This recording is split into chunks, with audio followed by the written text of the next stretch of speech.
The battlefield in eastern Ukraine is once again shifting, not through a dramatic breakthrough, but through a quieter and more calculated move that could carry long-term consequences. Recent Russian military statements point to a new development near Pokrovsk, an area that has increasingly become a focal point of pressure along the Donetsk front.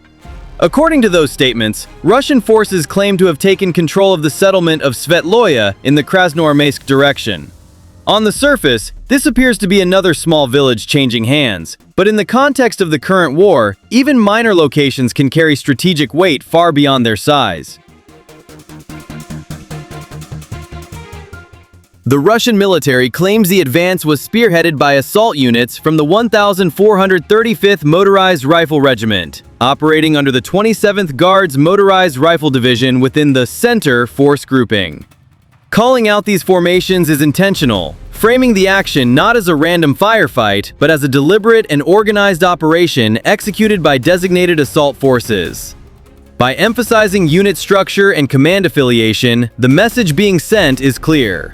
This was presented as a planned maneuver within a broader operational design, rather than an improvised engagement driven by local conditions on the ground. According to the same account, the capture of Svetloye is meant to tighten pressure on nearby Ukrainian positions, particularly around Dmitrov, also known as Myrnohrad. The stated aim is not immediate collapse, but the gradual restriction of movement, supply routes, and defensive flexibility. This fits a pattern that has defined much of the fighting in eastern Ukraine over the past year. Instead of rapid offensives, the conflict has evolved into a contest of endurance, where incremental gains slowly reshape the tactical environment. Small settlements like Svetloye matter because of where they sit on the map. Control over them can affect observation lines, approach routes, and the ability to support or withdraw forces from nearby urban centers. A defining feature of the reported operation is the extensive use of drones. Russian statements describe unmanned systems escorting assault groups, providing real-time surveillance, and adjusting artillery fire as the fighting unfolded. Drone operators are said to have played a direct role in striking Ukrainian positions during the advance. This highlights how modern ground operations are now inseparable from aerial reconnaissance and precision targeting. Artillery support also plays a central role in the narrative. Russian forces claim to have used conventional artillery and TOS-1A Soltsypyok systems against fortified positions and ammunition depots, including targets in the Gulyapol area of the Zaporizhia region. These systems are designed to hit hardened targets and logistical infrastructure rather than fast-moving units. The emphasis suggests a focus on degrading defensive depth and long-term sustainment rather than chasing immediate territorial gains.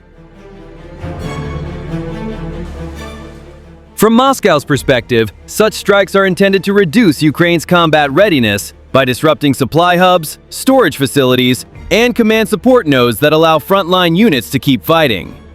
The timing of these actions is also significant. As the war drags on, both sides face mounting pressure from personnel fatigue, resource constraints, and operational limits shaped by weather and terrain.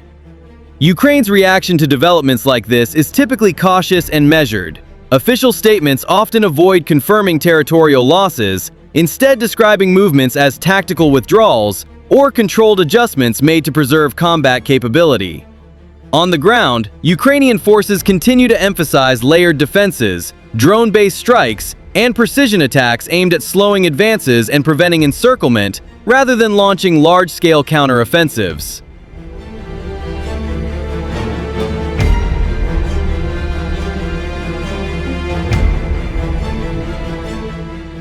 NATO's response remains indirect but consistent. The alliance reiterates political and military support for Ukraine while avoiding direct involvement, focusing instead on equipment deliveries, air defense, intelligence sharing, and training. Taken together, the situation around Svetloye illustrates how this war is increasingly shaped by patience rather than momentum. Control of small settlements, dominance in drone warfare, and pressure on logistics now define the tempo of the conflict. As fighting continues near Pokrovsk and Myrnohrad, the direction of the war appears to be decided step by step, not through dramatic headlines, but through sustained pressure, calculated moves, and the slow grind of modern warfare.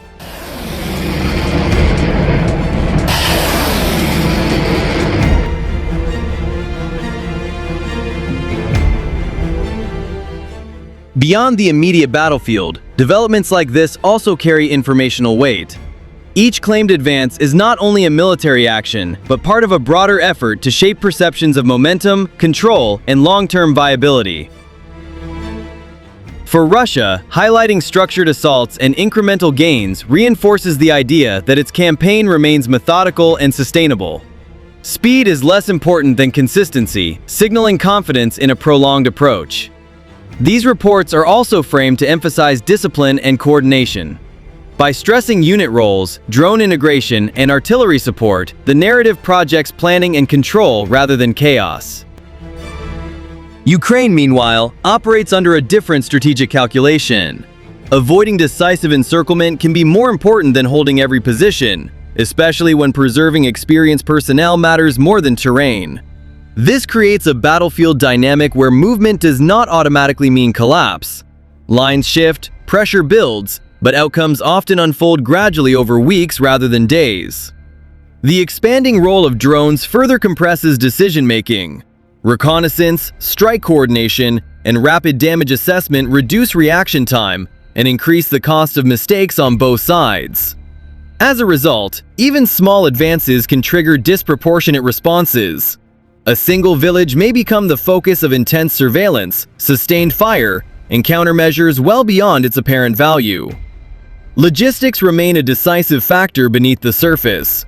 Targeting supply hubs, ammunition depots, and transport routes reflects an understanding that wars are often decided by sustainment, not firepower alone.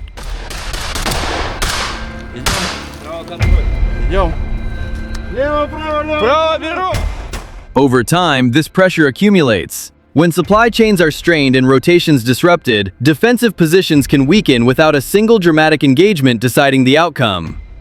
Ultimately, the fighting in eastern Ukraine continues to be defined by persistence rather than spectacle. Through incremental advances, controlled defenses, and sustained pressure, the direction of the conflict is being shaped slowly, one calculated step at a time.